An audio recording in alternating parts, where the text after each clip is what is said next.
안녕하세요. 저는 30대 초반 서울에 살고 있는 평범한 회사원입니다. 저는 20대 후반쯤 소개팅으로 만난 꽤 사람 좋은 어떤 남자와 2년 반 동안 교제했습니다. 나이가 나이이니만큼 아무래도 결혼 생각을 안 하고 만날 순 없었고, 그런 의미에서 제 남친, 아니, 전 예비 신랑이라고 해야 할까요? 편의상 예비 신랑이라고 하겠습니다. 예비 신랑은 정말 좋은 사람이었습니다. 혼자 사는데도 늘 깨끗하고 정갈한 옷차림, 배달 음식도 잘 시켜 먹지 않았고, 주말 특근이 많은 제 직장에 종종 팀원들 목까지 도시락을 챙겨주곤 했습니다. 게다가 저는 아버지를 일찍 여의고 외동인데다 어머니는 경남에서 부동산 중개업을 하고 계세요. 엄마는 저를 끔찍이도 사랑해 주셨지만 제가 혼자이니까 어머니 혼자 세상을 떠나면 돈이라도 많이 남겨줘야 한다는 엄마의 책임감 때문에 저는 학창시절 내내 거의 혼자였습니다. 반면 저희 예비 신랑은 북적북적하고 사이 좋은 집안 분위기였어요. 가족도 참 많았습니다. 위로 형이 2명, 누나가 1명, 예비 신랑은 막내였습니다. 솔직히 누구나 사람에게 꽂히는 부분이 있잖아요. 저는 그런 예비 신랑의 집안이 너무 부러웠었던 것 같아요. 친구들도 거의 없고 가족이라고는 바쁜 엄마밖에 없었기에 저에게 없는 무언가가 충족되어 보이는 예비 신랑이 좋아 보였던 것 같아요. 예비 신랑을 제가 많이 사랑하기도 했고요. 그래서 사귀고 1년 후쯤부터는 예비 신랑 집에 종종 놀러 갔습니다. 예비 신랑 집은 대대로 주류 사업을 하시기 때문에 예비 신랑의 어머니, 형들 모두 아버님과 같이 일을 하고 있었고, 예비 신랑의 하나밖에 없는 누나는 대학 졸업하시고 잠깐 회사 다니다가 쉬고 있었어요. 쇼핑몰을 하나 낼 거라고 하던데 사실상 3년째 백수였습니다.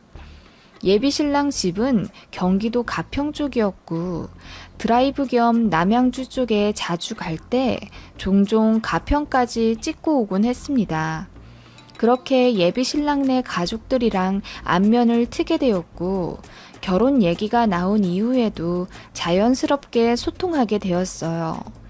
예비 신랑 부모님은 정말 자상하셨고 제 기분 한번 상하게 하는 묘한 언행을 하신 적이 한 번도 없었습니다. 예비 신랑 형들도 무뚝뚝하긴 하지만 막내 남동생 배필이라고 해서인지 일부러 말투를 부드럽게 노력하시고 저를 아껴주셨어요. 그래서 그 집에 가면 저는 묘하게 그 집에 새로운 가족이 된 듯 하면서 포근함을 느꼈습니다. 다만 약간의 쎄함이 있었어요. 그건 바로 예비 신랑의 누나였죠. 그 이야기를 슬슬 풀어볼게요. 저희가 교제 1년 반쯤 이후 예비 신랑으로부터 정식 프로포즈를 받았어요. 양가에도 알렸죠.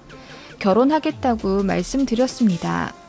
그래서 양가 인사도 정식으로 드렸고 예식장이나 스드메, 신혼여행 같은 것도 천천히 정하며 예비 신랑과 미래를 그리게 되었습니다.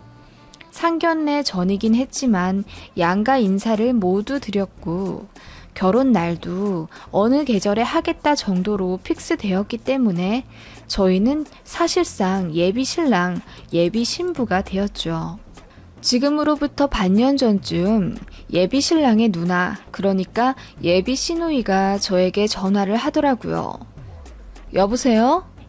응, 나야. 찬호 누나. 아, 네, 언니. 아, 형님이라고 불러야 하나요, 이제? 무슨 소리야. 그냥 결혼 전이니까 언니라고 불러. 결혼 후에도 뭐 편할 대로 불러도 되고. 에이, 그래도 지킬 건 지켜야죠. 아무튼 언니, 무슨 일로 전화 주셨어요? 사실 말이야. 예비 신우는 조금 뜸을 들이더니 이내 말하더라고요. 쇼핑몰을 곧 오픈할 건데 옷 사입을 하려면 새벽에 동대문을 왔다 갔다 해야 하는데 매번 밤새 운전하기가 힘들다는 겁니다. 사입을 일주일에 한 번만 하면 되는데 그때마다 저희 집에서 하룻밤씩 자면 안 되겠냐고 제 허락을 구하더군요. 저희 집엔 친구들도 자주 와서 자고 저도 그런 면에서는 딱히 거리낌이 없었으며 다른 사람도 아니고 곧 가족이 될 예비 시누이라 흔쾌히 그러라고 했습니다. 제 성격상 비싼 액세서리를 하고 다니는 것도 아니고 집에 귀중품도 없기에 크게 신경도 안 쓰이더라고요. 그리고 무엇보다 집이 18평 오피스텔이라 방이 2개 있어요. 하나는 거의 손님용으로 침대를 넣어놨기 때문에 거기 쓰면 되는 거고 예비 신우랑 평소에도 편하게 연락 주고받고 만나서도 웃으면서 대화하는 편안한 사이였기 때문에 고민의 여지가 없었네요. 예비 신우는 너무나도 좋아하며 한 달에 10만 원씩 주겠다고 하더라고요. 됐다고 했는데 안 그러면 자기 마음이 불편하다면서 꼭 받아달라고 하길래 알겠다고 했습니다. 아무튼 그렇게 신우는 일주일에 한 번씩 저희 집에서 자게 되었어요. 제가 퇴근할 때쯤에 집에 오셔서 잠깐 같이 저녁 먹고 제가 잠들면 예비 신우는 새벽에 동대문으로 갔다가 사입한 것들 가지고 다시 저희 집에 와서 잠깐 쪽잠 자고 제가 출근할 때쯤 본가로 출발하셨어요. 솔직히 동선도 거의 부딪히지 않았고 예비 신우도 최대한 저 안 불편하게 배려하셨죠. 예비 신우 오는 날은 예비 신랑이랑 셋이서 저녁 먹기도 하고 하하호호 웃으며 시간을 보냈습니다. 예비 신랑은 원래 자상한 성격이라 저만큼 예비 신부도 잘 챙겼습니다. 예비 신우도 남동생인 제 예비 신랑을 참 많이 아꼈어요. 남동생을 바라보는 눈에서 누나가 아닌 엄마처럼 보일 정도로 아주 꿀이 떨어지곤 했습니다. 그러면 시짜짓을 할 거라고 생각하잖아요? 제 예비 신우는 전혀 그런 것 없었고 아주 젠틀했습니다. 아주 가끔 싸한 게 느껴졌지만요. 예를 들면 예비 신랑이 밥 먹으며 제 입을 닦아주곤 애기같이 묻히고 먹는다고 귀엽다고 할 때 순간 예비 신우랑 눈이 마주쳤는데 살짝 섬뜩함을 느꼈어요. 너무 정색하고 뚫어져라 보시더라고요. 그냥 맥주 한잔 하셔서 눈이 풀리셨나 생각했는데 나중에 알고 보니 다 의미 있는 눈빛이었더라고요. 그리고 예비 신랑 본가에 놀러 갔을 때 밥 먹고 산책할 겸 예비 신랑 손잡고 걸어가는데 뒤에서 갑자기 제 예비 신랑을 껴안다시피 하며 밀더군요. 예비 신랑은 웃으면서 뭐냐고 반격했고 서로 장난치느라 저는 잠깐 소외된 적이 있습니다. 그런 식으로 은근히 저와 예비 신랑 사이를 파고들 때가 종종 있었는데 그렇게 하고 나서는 꼭 저를 더 챙겨준다거나 제 팔짱을 낀다거나 했기 때문에 그냥 사이좋은 누나 동생 사이려니 장난기 많은 예비 신우인가 했었거든요. 아무튼 예비 신우가 저희 집에서 일주일에 한 번씩 왔다 간 이후로 이상한 일이 생겼습니다. 잠을 자는데 제 컴퓨터에서 이상한 소리가 들렸습니다. 제가 잠귀는 좀 밝은 편이라 그 알람을 들었는데 그 소리는 SNS 이중 로그인 알림 소리였죠. 저는 제 노트북이랑 스마트폰을 연동을 해놓고 모든 SNS를 자동 로그인 해놓습니다. 그런데 이상한 소리 때문에 일어나 확인해보니 제가 등록한 기기 말고 다른 기기에서 로그인했다는 알람이 뜨더라고요. 놀라서 바로 그 기기를 차단했어요. 해킹된 건가? 아니면 단순 오류인가? 생각하고 간단하게 SN 해킹 여부를 확인했더니 아무것도 없더라고요. IP도 뜨길래 확인했더니 그냥 대한민국 경기도까지만 확인이 되길래 그냥 별거 아니겠지 하고 넘겼습니다. 그런데 그 이후로 그 이중 로그인 알림이 2번 또 켜졌어요. 이상하다 싶어서 바로 비번을 바꾸어 버렸습니다. 그 이후로는 그런 알림은 뜨지 않았지만 로그인 시도 기록은 종종 있더라고요. 게다가 새벽에 종종 발신자 제한으로 전화가 왔습니다. 거의 2달을요. 전화 받으면 별거 없습니다. 그냥 조용히 숨소리만 들렸어요. 제가 소리도 쳐보고 욕도 했는데 아무 반응 없더라고요. 그런 일이 생기니까 저도 슬슬 겁나잖아요. 살면서 이런 적이 없었거든요. 예비 신랑에게 말하니 스토커 붙은 거 아니냐면서 엄청 걱정해줬고 차라리 결혼을 앞당기는 게 낫지 않겠냐고 하더군요. 저는 그런 이유로 굳이 결혼을 앞당기고 싶진 않았지만 예비 신랑에서는 뛸 듯이 난리가 났더라고요. 예비 시아버지까지 나서서 결혼을 반년이라도 더 앞당기자고 하시더라고요. 그래서 생각해 본다고 했습니다. 예비 신우는 그런 일로 굳이 결혼을 빨리 할 필요가 있냐면서 정색까지 하면서 반대했고 분위기가 순간 싸해졌습니다. 아무튼 그러고 난 이후부턴 신기하게 발신자 제한 전화도 안 오고 아무 일도 없더라고요. 어느 날 주말에 예비 신랑이랑 데이트 약속이 있어서 씻고 나와 속옷을 보는데 이상하게 속옷 순서가 묘하게 틀어져 있다는 느낌을 받았습니다. 저는 성격상 색깔별로 정리를 해놓는데 검정과 빨강 사이에 회색 팬티가 끼어 있더라고요.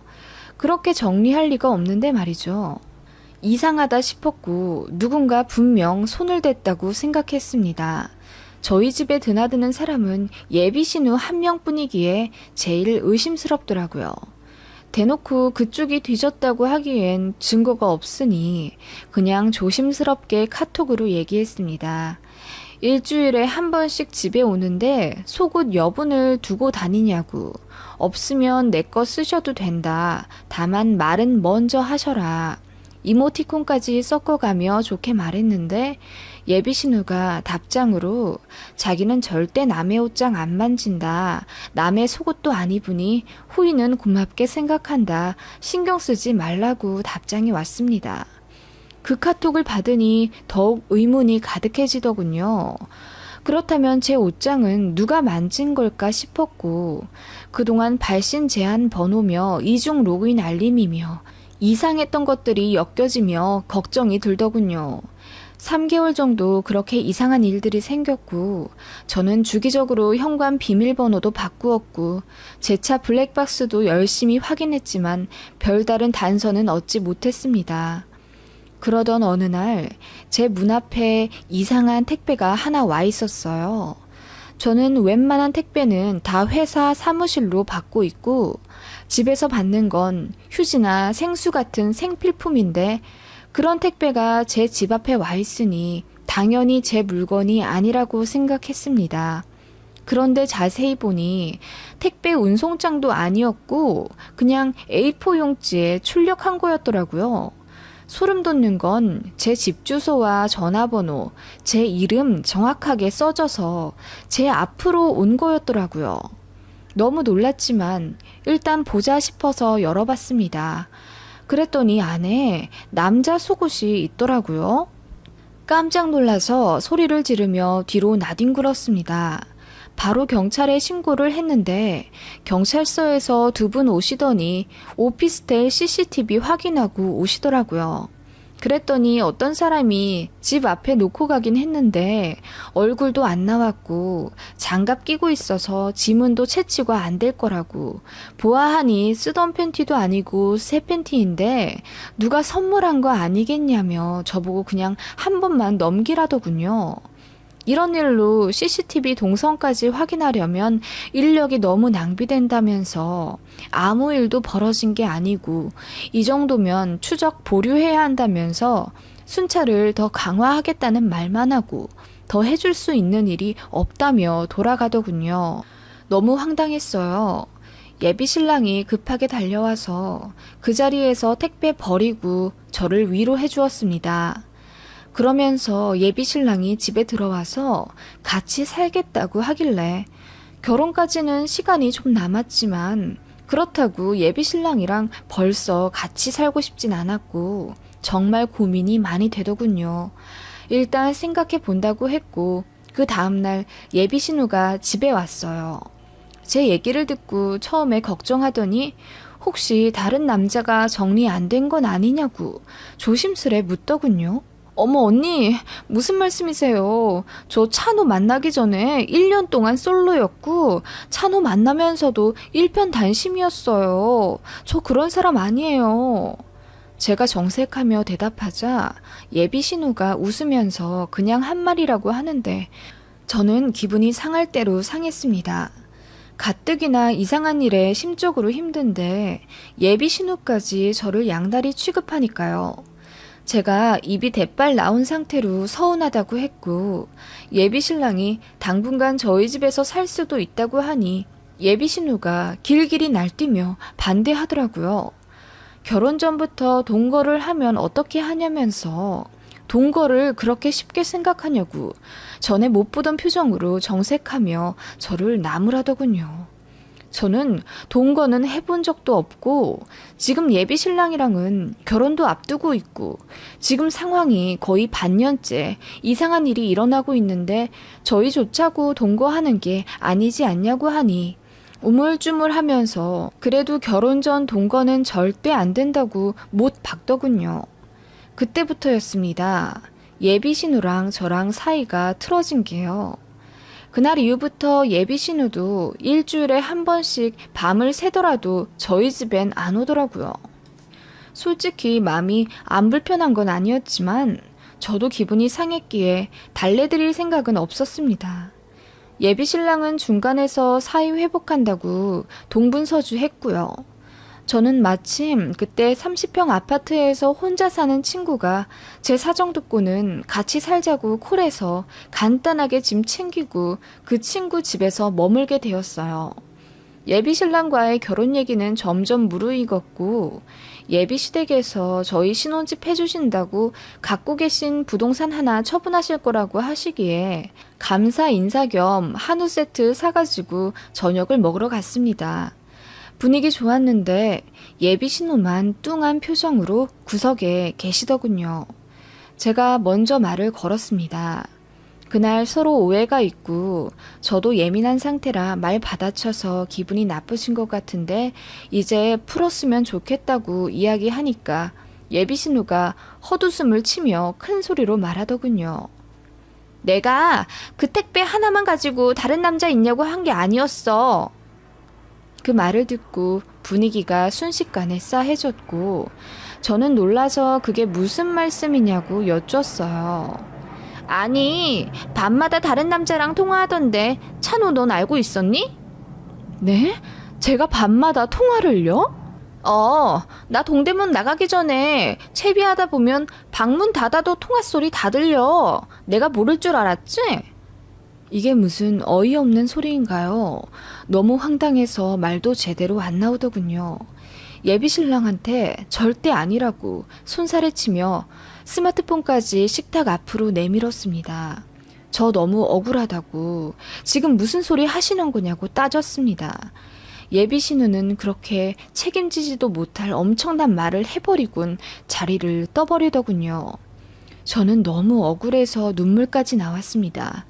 스마트폰 확인해보라고 저 다른 남자 있지도 않고 밤에 남자랑 통화한 적도 없다고 하니까 예비 신랑이 알겠다면서 저를 달랬어요.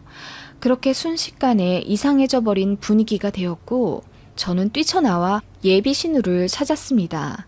마당 테라스에 앉아있길래 거칠게 어깨를 잡고 지금 뭐 하시는 거냐고 따졌어요. 왜 말도 안 되는 걸로 이간질 하시냐고. 저 남자랑 통화한 거 듣지도 못했으면서 왜 모함하냐고 울분에 섞여 화를 내니 예비 신우는 아무렇지 않은 표정으로 이렇게 말했습니다. 그냥 그만둬. 내가 더 나가기 전에. 네? 그게 무슨 말이에요? 어차피 너 찬우랑 결혼 못해. 내가 못하게 할 거거든. 하며 일어났고 그때 예비 시어머니가 저희한테 오셔서 예비 신우를 거칠게 미시더군요. 그리고 방으로 들어가라고 소리를 지르셨습니다. 예비 시어머니가 저를 꼭 껴안고 예비 신우 신경 쓰지 말라며 달래시는데 상황이 너무 이상하더라고요. 예비 신우가 이렇게 이상하게 나올 거라는 걸 미리 예상이라도 하신 듯한 행동과 말씀이셨거든요. 무조건 저 믿는다고 말씀하시군. 시간이 늦었으니 이제 서울 돌아가 보라고 하셔서 저도 그냥 알겠다고 하고 예비 신랑이랑 차 타고 집에 왔습니다. 예비 신랑은 표정은 굳었지만 제 손을 꼭 잡고 운전하더라고요. 그리고 저를 친구 집에 데려다 주며 저를 무조건 믿는다고 미안하다고 사과하더라고요. 그날 친구 집에서 친구와 한잔하며 모든 사실을 털어놓았더니 친구도 예비 신우가 너무 이상하다고 조심하라더군요. 저는 솔직히 결혼까지 고민될 정도로 기분이 상했습니다. 예비 신우 하나 때문에 이래도 되나 싶을 정도로 뭔가가 이상해도 너무 이상했어요. 예비 신우의 제 예랑이 보는 눈빛도 그렇고 모함하는 것도 그렇고 뭔가 더 있을 거라는 생각이 들었습니다. 그러던 와중 잠잠하던 발신자 제한 전화가 또 왔습니다. 본능적으로 예비 신우 얼굴이 떠오르더군요. 왠지 그럴 것 같다는 생각에 전화 받자마자 네 언니 무슨 일이세요? 했더니 거기서 헉 하는 소리와 함께 화들짝 전화를 끊더군요.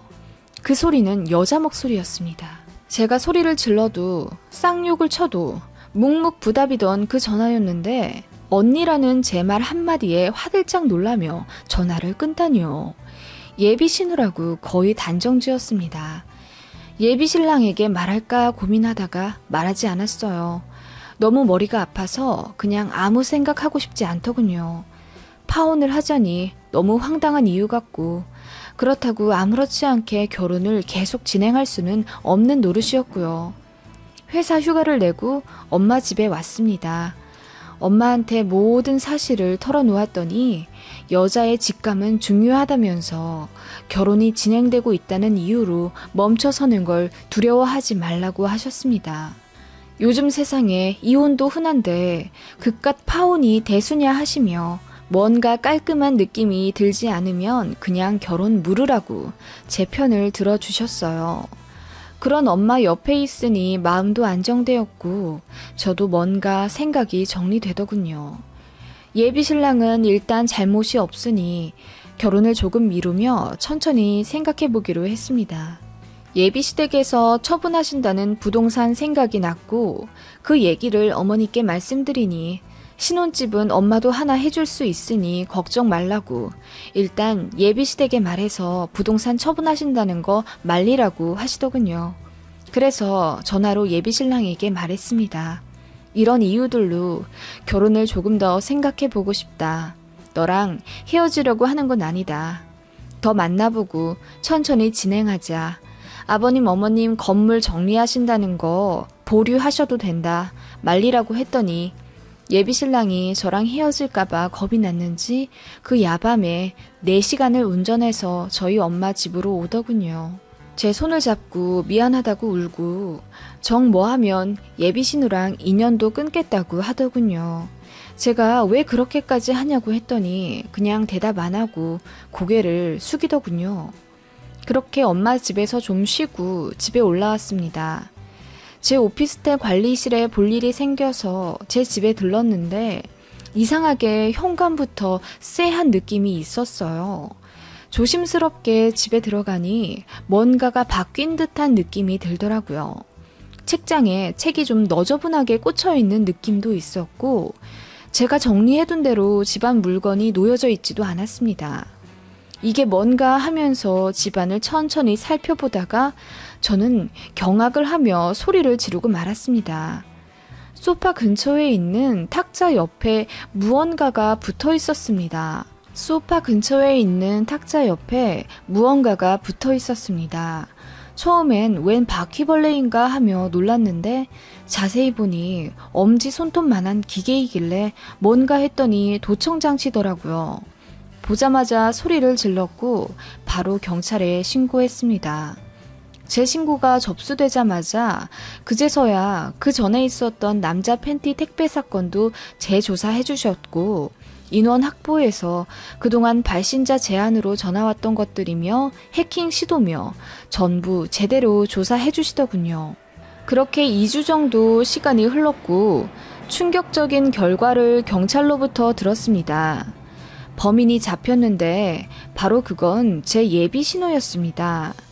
예비 신호는 바로 소환당해서 조사를 받게 되었습니다. 그동안 저를 스토킹하고 도청까지 시도했던 이유, 알고 보니 정말 소름 끼치더군요. 제가 본인의 남동생과 결혼하지 못하게 막으려고 했답니다. 다른 남자가 있는 것처럼 상황을 조작하려고 했고, 제가 누구와 만나는지 의심을 해서 저를 그동안 스토킹했다는 겁니다. 제가 어떤 사람인지 더 자세히 알고 싶었고, 누나된 마음에 걱정이 되었다고 했다더군요. 엄마가 놀라서 경남에서 한달음에 제 쪽으로 와주셨고, 경찰서에서 예비신호에게 소리를 질러가며 화를 내셨습니다. 어떻게 내 딸한테 그런 짓을 하냐고 분노하시는 와중 예비 시부모님도 경찰서에 도착하셨어요. 상황은 당연히 아수라장이었습니다. 예비 시어머니는 큰 소리로 통곡하시며 네가 어떻게 이러냐고, 왜 스스로 인생을 말아먹냐고 화를 내시더군요. 그 내용이 조금 이상해서 자세히 들어보니 의아할 수밖에 없었습니다. 예비 시어머니는 예비 신우를 걱정하고 있었습니다. 그리고 저희에게 선처를 비시더군요. 제가 아무 말 안 하자 예비 시모가 주차장에서 무릎을 꿇으시며 저에게 말씀하셨습니다. 미안해. 내가 대신 이렇게 사과할게. 다시는 니들 근처에 얼씬도 못하게 할게. 내가 그건 정말 약속하마. 미안하다. 아니요, 어머님. 이러실 필요 없으세요. 제가 알아서 판단합니다. 미안하다. 사실은... 예비 시어머니가 엉엉 우시며 제대로 말도 못하시며 힘들게 이야기를 시작하셨습니다.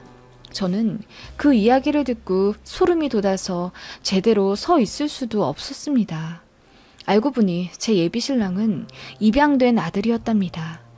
예비 시아버지의 오랜 친구이자 먼 친척동생의 외동아들이었는데 제 예비 신랑이 태어나자마자 친모는 다량출혈로 사망하셨고 혼자 키우던 친부는 예비시댁 사업을 돕다가 교통사고를 당하시고 그 자리에서 돌아가셨답니다. 그게 제 예비신랑이 12살쯤 지나서였고 딱한 마음에 아예 호적으로 들이셨답니다. 예비시부모님도 워낙 성품이 어지셔서 차별 않고 친아들처럼 대해주셨던 거죠. 그런데 예비 신우가 커갈수록 그렇게 입양된 막내 아들을 다른 눈빛으로 보더랍니다. 그 행동이 심상치 않아 예비 신우를 다그쳤더니 울면서 고백했다더군요. 좋아하게 되었다고, 남동생으로 볼 수가 없다고. 그 사실 알고 예비 신랑도 충격을 받았다고 합니다. 예비 신랑은 이럴 거면 그냥 고아원에 가겠다고 했고, 예비 신우가 엉엉 울면서 자신이 어떻게든 마음 정리하겠다고, 다시는 그런 마음 안 가지겠다고 해서 겨우 정리된 집안 분위기였답니다. 그 이후로 정말 그냥 평범한 남매 사이처럼 지내서 다들 괜찮은 줄 알았는데 알고 보니 예비 신우는 마음이 뜻대로 되지 않았던 거죠. 제 예비 신랑이 고등학교 교복을 입고 또 졸업을 하고 사회생활을 하는 아주 오랜 시간 동안 남동생인 제 예비 신랑을 마음속으로 짝사랑해 왔다고 합니다. 아무것도 모르는 예비 신랑은 그냥 자기 누나한테 잠깐 불었던 바람이려니 하고 지나왔던 겁니다. 예비 시어머니는 모든 걸 알고 계셨고요. 예비 신랑이 그동안 여자친구들을 만났을 때도 속으로 엄청 질투했지만 대부분 1년 이상을 안 갔기에 티를 안 냈는데 지금 만나는 저는 결혼까지 하게 될 정도로 깊은 사이가 되니 어떻게든 회방을 놓고 싶었던 예비 신우였답니다. 게다가 무슨 생각인지 제가 진짜로 다른 남자가 있을 거라고 생각을 해서 증거를 포착할 생각에 도청장치를 설치한 거라며 더 심도 있게 조사를 했더니 예비 신우가 사실대로 모든 걸 밝혔더군요. 마스터키를 불법 복제해서 제가 비번을 여러 차례 바꿔도 제 집에 드나들 수 있었다면서 저는 그 모든 이야기를 듣고 소름이 돋지 않을 수 없었죠. 예비 신우는 저에게 아무 말도 안 하더군요. 저를 쳐다도 안 보더라고요. 예비 시어머니는 그렇게 저를 붙잡고 비시면서 다시 얼굴도 안 보고 살게 할 테니까 어떻게든 이번 일은 선처 좀 해달라 하시며 저와 제 어머니를 설득하셨습니다. 저는 그 무엇보다 제 예비 신랑한테 너무 실망스럽더라고요. 입양이 되었다는 게 숨길 만한 일도 아니고 밝히고 싶지 않다고 하더라도 결혼할 사람에게 아무 말 안 하는 것도 이상하지 않나요? 왜 그렇게 감쪽같이 숨겼는지 배신감이 들었습니다. 게다가 예비 신우가 본인을 좋아했었다는 사실도 왜 저한테 말하지 않았는지 예비 신랑에게 파혼을 선언했습니다. 하나를 숨기면 열을 숨길 사람이라고 신뢰가 안 가서 도저히 인생을 같이 그려나갈 수가 없다고 했습니다. 게다가 결혼은 집안과 집안이 이루어지는 대소사인데 그런 집과는 인연을 맺을 수가 없다고 단호하게 말했어요. 예비 신랑은 정말 당장이라도 죽을 듯이 울면서 미안하다고 사과하더라고요. 입양됐다는 사실을 말하는 순간 하자 있는 사람이 되는 느낌이라 살면서 그 어디에도 말한 적 없다더군요. 그동안 만났던 여자들한테는 물론이고 새로 알게 된 사람들에게도 밝힌 적이 없다고. 그만큼 그냥 친부모처럼 생각해 왔다며 그냥 예비 신호만 안 보고 살면 되지 않냐며 눈물로 저를 설득하더라고요. 저는 그럴 생각 없습니다. 일단 예비 신랑에게도 신뢰를 잃었고요. 예비 신우와 모든 걸 알면서 가만히 계셨던 예비 시부모님도 소름 끼쳐요. 남동생을 좋아하는 누나라니, 그리고 결혼하지 못하게 예비 신부를 스토킹하고 모함하고 도청까지 시도할 정도면 제정신 아닌 거 맞잖아요. 어차피 안 볼 사람들이라 선처할 생각 없고요. 이렇게 파혼해도 눈물 한 방울 나지 않네요. 여러분은 어떻게 생각하시나요? 저는 예비 시누이가 범인으로 잡힌 이후부터 매일매일 소름 끼치고 밤에 잠도 못 자요.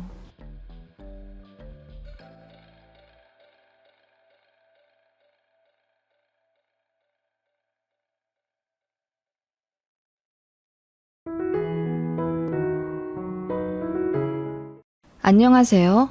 다들 집안 안녕하신가요?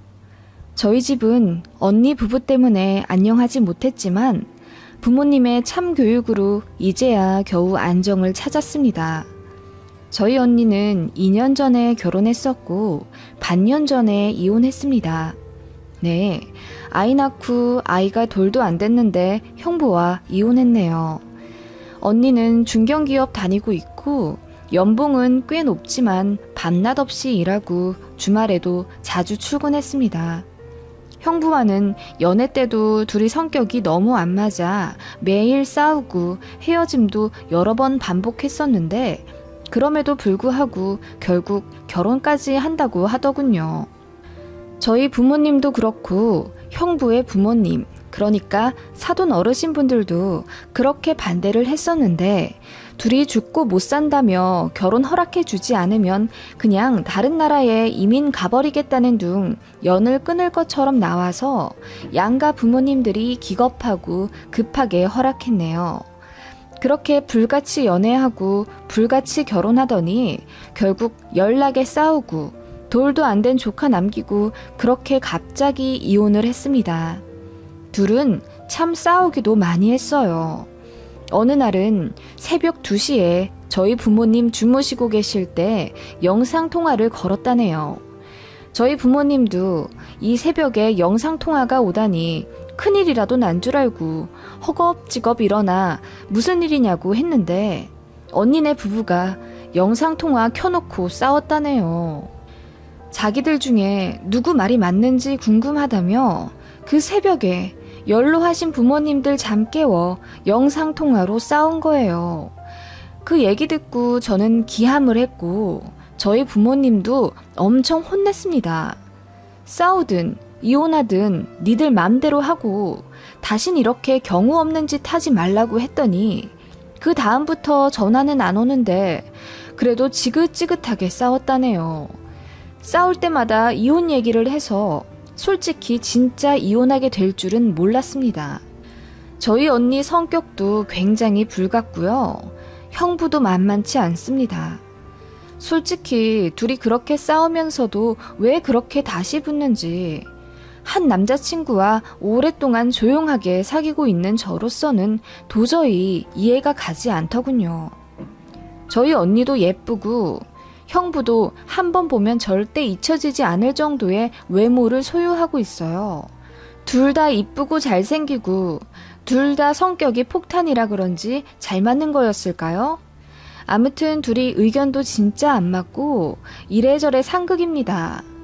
그런데도 아이까지 낳길래 그래도 잘 살려고 하나보다 했는데 결국은 아이 태어난 지 일주일 만에 대판 싸워서 언니가 조리원에서 탈출하고 잠적한 사건도 있었습니다. 당시 양가 부모님이 너무 놀라셔서 경찰에 신고도 하는 바람에 119에서 위치 추적해서 언니를 찾아내 주셨네요. 언니는 어느 한적한 바닷가에서 차 세우고 자고 있었다더군요. 그렇게 아무렇지 않게 다시 돌아와선 형부가 무릎 꿇고 사과하자 그냥 없던 일처럼 지나갔던 일이고요. 또 하나 기억나는 싸움은 언니가 워낙 예뻐서 길 가다가 헌팅도 많이 받습니다. 아이를 낳아도 워낙 미스처럼 젊어 보이고 싱그럽기 때문에 어린 남자애들이 그렇게 자주 번호를 물어본다네요. 그날은 언니가 아이 낳고 간만에 친구들 만나서 카페에서 수다를 떨었대요. 번화가였고 테라스로 굉장히 유명한 카페였습니다. 연예인들도 종종 오는 곳이고요. 아무튼 그런 곳 테라스에서 언니가 친구들과 수다를 떨고 있는데 한 연예기획사 관계자가 언니에게 명함을 주었다네요. 사실 명함도 서너 번 받아본 언니라 생소한 경험은 아니었지만 아이 낳고 나서 죽어있던 자신감이 다시 살아나는 느낌이었다더군요. 가뜩이나 아이 낳고 은근히 무시한 듯한 형부에게 일부러 도발하듯 명함을 꺼냈대요. 나 오늘 연예기획사한테 명함 받았어. 뭐? 여기 봐. 여기 연기자 누구누구 있는 곳이래. 나보고 광고 하나 찍지 않겠냐던데? 너 유부녀라고 했어? 아니? 그런 말 안 했는데? 미쳤어? 그 얘기를 왜 안 해? 애도 있는데. 내가 진짜 연예인이라도 될까봐 그래? 당신이랑 애 버리고? 그냥 명함 받았다고 얘기하는 거잖아. 야, 그리고 그 사람이 진짜 연예기획사 사람인지 아님 사기꾼인지 어떻게 알아? 너 돌대가리야? 사기치려고 작정한 사람이면 어쩌려고? 아니, 얘기가 왜 그렇게 튀어? 당신 마누라 아직 안 죽었네. 이 정도 얘기하고 끝내면 안 되는 거야?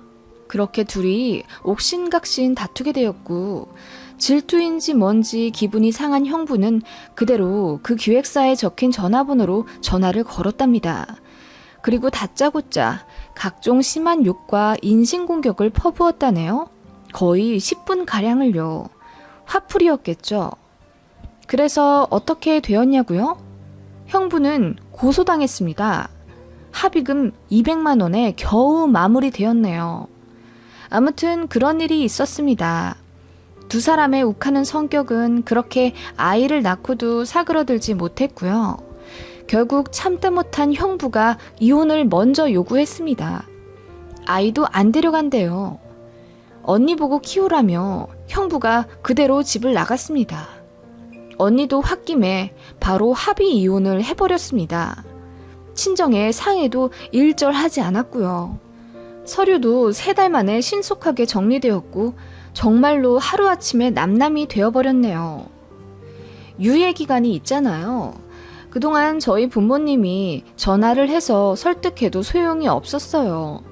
사돈댁에서도 그렇게 안 맞는 사람들끼리 살부터 살면 뭐 하겠냐며 안 맞으면 빨리 헤어지는 게 낫겠다며 이혼을 종용하셨다네요.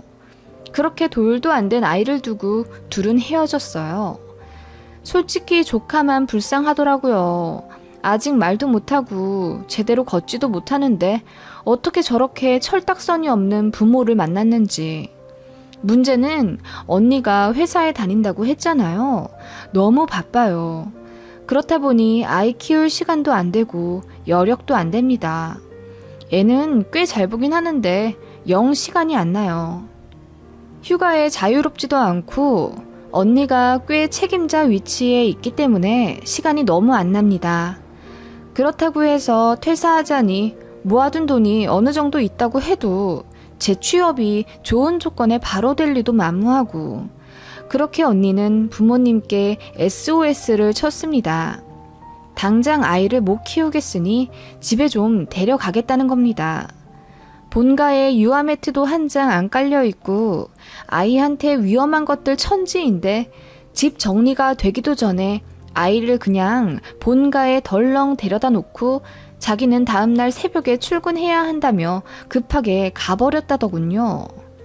기저귀 한 팩이랑 분유 몇 통, 체온계, 그리고 쪽쪽이 정도 갖고 온 게 다였습니다. 당장 물티슈도 없어서 아빠가 마트 가서 급하게 사오셨다네요. 어머니가 화가 나서 언니를 말려도 듣지도 않고 전화도 안 받더래요. 거의 도망간 거나 마찬가지였죠. 하루아침에 황혼유가 전선에 뛰어들게 된 저희 부모님은 너무 힘들어 하셨습니다. 손주 예쁘죠. 첫 손주인데 눈에 넣어도 아프지 않을 너무나 사랑하는 아이이지만 부모님 연세가 연세이다 보니 기저귀 한번 갈아주는데도 힘에 벅차하셨습니다. 그래서 저도 급하게 휴가 땡겨 쓰고 첫 일주일은 부모님이랑 같이 조카 봤어요. 그러면서 언니한테 전화도 하고 문자도 많이 했죠. 이렇게 그냥 아이 두고 언니는 일할 거냐, 어떻게 대책을 좀 세우든지 해라, 막무가내로 이러면 우리 가족만 죽어난다 등등 뭐라고 했지만 언니는 당장 입에 풀칠은 해야 하는데 아이를 데리고 회사에 갈 수가 있겠냐는 겁니다. 회사에 직장 어린이집이 있긴 하지만 지금 대기가 20명이랍니다. 말이 20명이지 내년까지도 가능성이 없는 번호래요. 아무도 안 나가서. 자기가 어린이집이든 시터든 알아볼 테니까